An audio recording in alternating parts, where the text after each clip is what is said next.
And it transpired Mother of God was a history of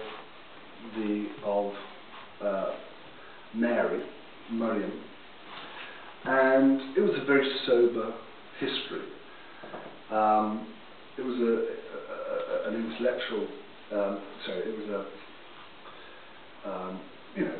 was a serious academic piece of work, just written by a Jewish woman called Miriam Rubin.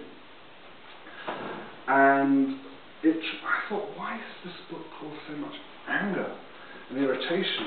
And there were all these cards attacking it within the Liberty books. And it just transpired that it was the only thing I could fathom was the fact that it was a book entitled Mother of God. And you see this anti-intellectualism and this desire to believe in conspiracy and this desire not to face up to the facts all over. I don't know if anyone watched CNN recently, but there was after the killing of Osama bin Laden, there was a Pakistani student on CNN who said, the interviewer asked him, do you believe that Osama is dead? He said, if he is dead, why haven't the pictures been released? And the interviewer said, well, will you believe he's dead after you've seen the pictures? No, because they'll be fake. And that is a real problem, that we aren't able to accept certain facts and certain issues. And there is a real right-wing conspiracy theorist narrative that is running through the discourse in Pakistan at the moment. And for the more rational-minded of us, it was very difficult to work in such an environment. So we ended Kieran and George, and the news kept coming in, and Kieran and I had a son at the beginning of 2010, and certainly that then really changed my attitude. And I remember going home from work, and I was driving past Abdullah Shah Ghazi when the bombs went off. It was 20 seconds after I'd driven past, and I saw the red mist of body parts in the air. And I suddenly thought, as much as I love this country, as much as this country has given me my wife, friendship, my son, this is not a country I can continue to live in. And this is not a country I'm willing to have my son grow up in. And at that point, Kieran and I decided to actively pursue leaving Pakistan. And my son Fez was named after Fez Ahmed Fez. We envisaged in 2004 that we would spend the rest of our days in Pakistan. It was a country that had given me so much, but suddenly it became a country that was suffocating and was becoming, and I was becoming fatalistic. I was becoming depressed. I couldn't control my own destiny because external forces were controlling it for me. And for me, the real sort of nail in the coffin was the assassination of Salman Taseer.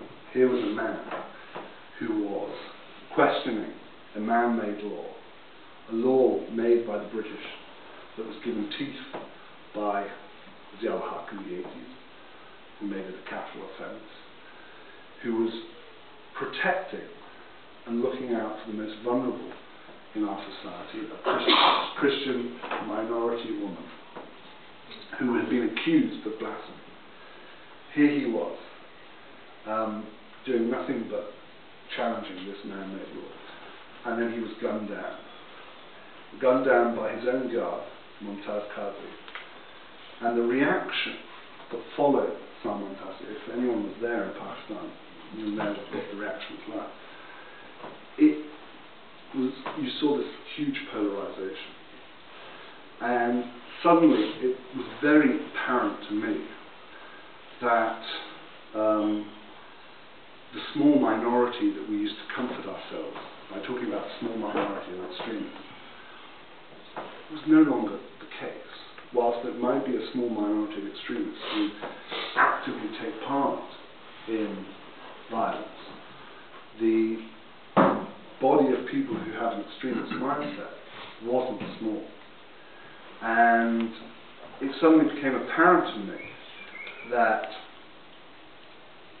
seeing the lawyers went garland and throwing rose petals onto Salman Taseer's killer as he walked into court, or the 500 Bareilly imams who refused to lead his funeral prayers, it became apparent that this was a country that had a serious problem with extremism, and it was no longer a political problem, although politics played a part. It was no longer an economic problem, though economics played a part. It was now a cultural problem. And it was talking to colleagues, and I was doing some consultancy work at the time in the British Council. I talked to colleagues, and they said, this is a good thing that he got killed. People on Facebook were openly, friends of mine, were openly celebrating Salman Taseer's death. And at that moment I realized that this was a country I no longer recognized. And ironically, the day I left Pakistan, although I was back there last weekend, but the day I actually left for good was the day that Shahbaz Bhatti got assassinated. So it's with great sadness. I still feel personally bereaved that, for me, a part of Pakistan has died, and that I feel like a coward. I feel I've given up,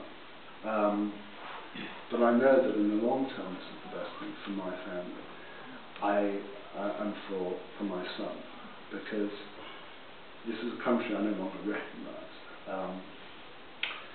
and that's it really. What I have to say. But thank you very much for listening, and I'll take questions now.